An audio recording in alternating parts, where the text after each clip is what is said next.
L'indice CAC 40 termine la séance sur une note positive en attendant l'issue de la réunion de la Réserve fédérale américaine. L'indice CAC 40 termine la séance sur une note négative en attendant l'issue de la réunion de la Réserve fédérale américaine.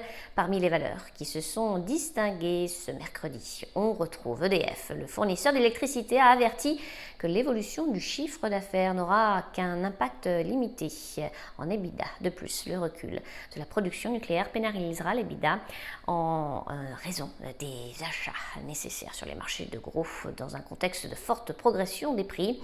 Par ailleurs, le groupe a enregistré pour le premier trimestre un bond de son chiffre d'affaires de 61% à périmètre et taux de change constant à 35,58 milliards d'euros, porté par la hausse des prix de l'électricité et du gaz.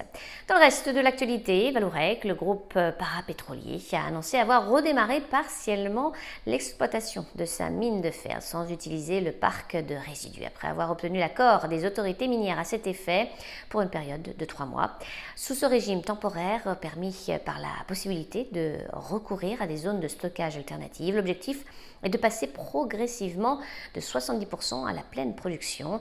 Vallourec prépare en parallèle le retour à une exploitation normale qui sera soumise à la validation par les autorités minières et environnementales de la stabilité du parc de résidus.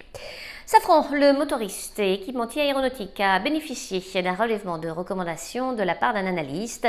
Maison du Monde, le groupe d'ameublement et de décoration, a confirmé ses perspectives pour l'exercice en cours. Le groupe a accusé pour le premier trimestre un repli de son chiffre d'affaires d'1,3% à 313 millions d'euros. Enfin, Neoen, un des principaux producteurs indépendants d'énergie exclusivement renouvelable, a confirmé ses objectifs pour 2022 après avoir dégagé pour le premier trimestre un chiffre d'affaires en progression de 36% à 109,1 millions d'euros. À New York, Sabrina Cagliosi pour Trading Central. Je vous souhaite une très belle fin de journée à tous. À demain.